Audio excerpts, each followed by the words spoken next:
Hello friends, welcome back to my channel. Friends, आज हम आपके साथ में बिल्कुल ट्रेडिशनल स्टाइल में धनिया की पंजीरी की रेसिपी शेयर करेंगे, क्योंकि जन्माष्टमी आने वाली है और जन्माष्टमी पर लगभग सभी घरों में धनिया की पंजीरी ज़रूर बनती है।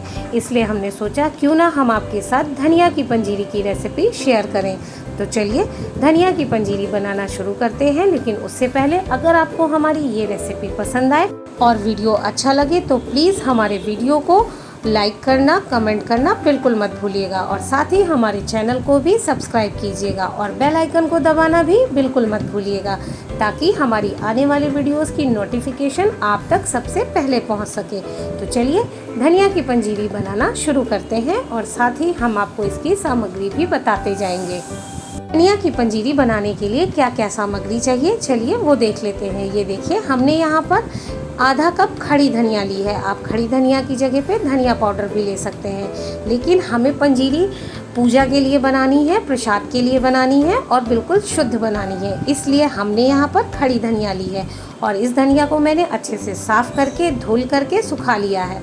और साथ ही लेंगे कुछ ड्राई फ्रूट्स। हमने यहाँ पर 1 टेबल स्पून काजू लिया है, साथ में लिया है 1 टेबल स्पून बादाम, जिसे हमने छोटा छोटा चॉप कर लिया है, 1 टेबल स्पून चिरौंजी और 1 टेबल स्पून किशमिश, और इसे भी हमने छोटा छोटा चॉप कर लिया है। साथ में लिया है 1 टेबल स्पून खरबूजे के बीज और 3 हरी इलायची।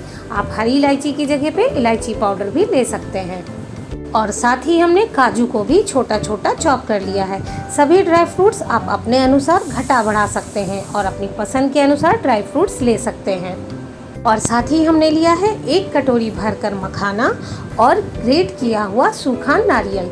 आप इसकी जगह पे नारियल का बुरादा भी ले सकते हैं या नारियल को आप छोटा छोटा चॉप भी कर सकते हैं। तो चलिए पंजीरी बनाना शुरू करते हैं। और पंजीरी बनाने के लिए इन सभी इंग्रेडिएंट्स को हम पहले रोस्ट करेंगे। और रोस्ट करने के लिए हमने पैन को पहले ही गैस पर रख दिया है, गैस को ऑन कर दिया है ताकि पैन गर्म हो सके।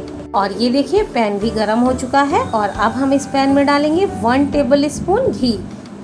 घी डालने के बाद अब हम इसमें डालेंगे ग्रेट किया हुआ नारियल।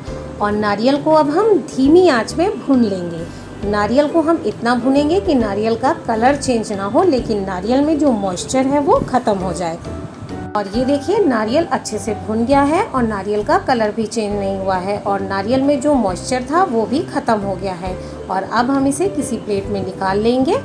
और ये देखिए, नारियल को निकालने के बाद मैंने फिर से वही पैन लिया है और उस पैन में हम फिर से डालेंगे थोड़ा सा घी, यानी 1 टेबल स्पून, और साथ ही इसमें डालेंगे मखाने। और अब हम मखानों को भी अच्छे से रोस्ट कर लेंगे। मखानों को हमें तब तक रोस्ट करना है जब तक कि मखाने क्रंची नहीं हो जाते। और ये देखिए, मखाने भी अच्छे से रोस्ट हो चुके हैं। और अब हम इन मखानों को भी एक प्लेट में निकाल लेंगे। मखानों को प्लेट में निकालने के बाद हमने फिर से वही पैन लिया है और उस पैन में हम फिर से डालेंगे थोड़ा सा देसी घी। और घी डालने के बाद अब हम इसमें डालेंगे चॉप किए हुए ड्राई फ्रूट्स। और इन ड्राई फ्रूट्स को भी हम धीमी आंच पर रोस्ट कर लेंगे। ड्राई फ्रूट्स को पैन में डालने के बाद अब हम इसमें डालेंगे खरबूजे के बीज। और इन सभी को हमें तब तक रोस्ट करना है जब तक कि इनका मॉइस्चर ख़त्म नहीं हो जाता। ध्यान रखिएगा कि इन ड्राई फ्रूट्स को भी हमें धीमी आंच पर ही रोस्ट करना है। और ये देखिए, सारे ड्राई फ्रूट्स अच्छे से रोस्ट हो गए हैं और इनका मॉइस्चर भी ख़त्म हो गया है। चलिए अब हम इन्हें भी एक प्लेट में निकाल लेते हैं। ड्राई फ्रूट्स को प्लेट में निकालने के बाद हमने फिर से वही पैन लिया है और उस पैन में हम डालेंगे 1 टेबल स्पून देसी घी। और साथ ही मैंने गैस को भी ऑन कर दिया है। और देसी घी डालने के बाद अब हम इसमें डालेंगे धनिया। ये देखिए, और धनिया डालने के बाद अब हम धनिया को धीमी आंच पर भूनेंगे। और धनिया को हमें तब तक भूनना है जब तक कि धनिया से खुशबू नहीं आने लगती और धनिया चटकने नहीं लगती। लेकिन एक चीज़ का ध्यान रखिएगा कि धनिया को हमें धीमी आंच पर ही भूनना है। धनिया जितनी अच्छी भुनेगी पंजीरी उतनी ही अच्छी बनेगी। साथ ही धनिया में हम डालेंगे हरी इलायची। हरी इलायची को भी हम धनिया के साथ में ही भून लेंगे। अगर आप हरी इलायची की जगह पर इलायची पाउडर यूज़ कर रहे हैं तो इलायची पाउडर को आप बाद में पंजीरी में मिक्स कीजिएगा।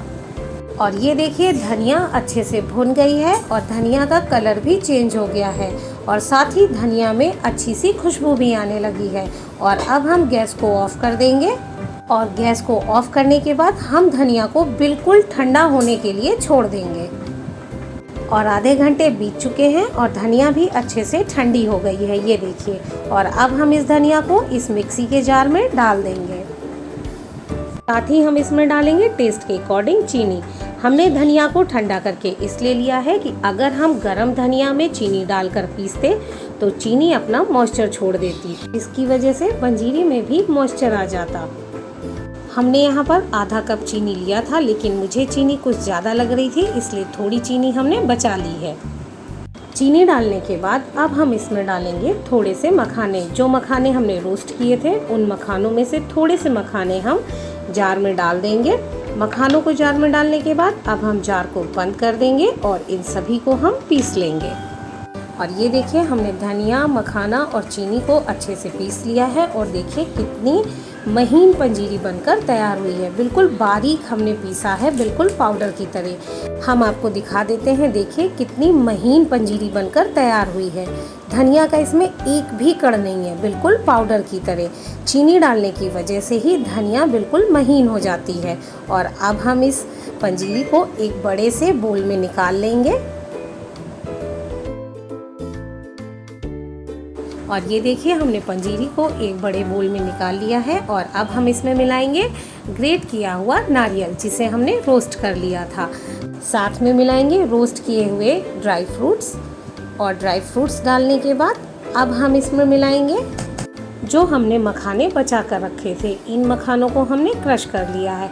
आप चाहें तो पूरे मखाने मिक्सी में डालकर पीस सकते हैं, लेकिन हम यहाँ पर कुछ खड़े मखाने डालेंगे, क्योंकि जब ये मखाने मुंह में आएंगे तो टेस्ट बहुत अच्छा पंजीरी का होगा, यानी थोड़ा सा क्रंचीनेस आ जाएगा।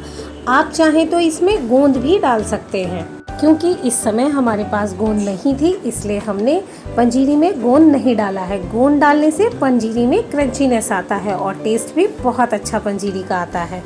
सारे ड्राई फ्रूट्स को पंजीरी में अच्छे से मिक्स करने के बाद अब हम इसमें मिलाएंगे एक खास चीज़, क्योंकि उसके बिना तो पंजीरी अधूरी है, और ये है तुलसी की पत्तियाँ। और ये देखिए, फाइनली धनिया की पंजीरी बनकर तैयार हो गई है। और ये पंजीरी बहुत जल्दी मिनटों में बनकर तैयार होती है और इस पंजीरी में घी भी बहुत कम लगता है। आप चाहें तो ड्राई फ्रूट्स को बिना घी डाले ड्राई रोस्ट भी कर सकते हैं। तो आपको हमारी ये धनिया की पंजीरी कैसी लगी, हमें कमेंट करके ज़रूर बताइएगा। और ये पंजीरी हमने बिल्कुल ट्रेडिशनल स्टाइल में बनाई है। तो इस जन्माष्टमी पर ये धनिया की पंजीरी आप अपने घर पर ज़रूर बनाइएगा। हमें विश्वास है कि आपको हमारी ये रेसिपी भी बहुत पसंद आएगी। तो चलिए, हम आपसे मिलते हैं अपनी अगली रेसिपी में। तब तक के लिए बाय बाय।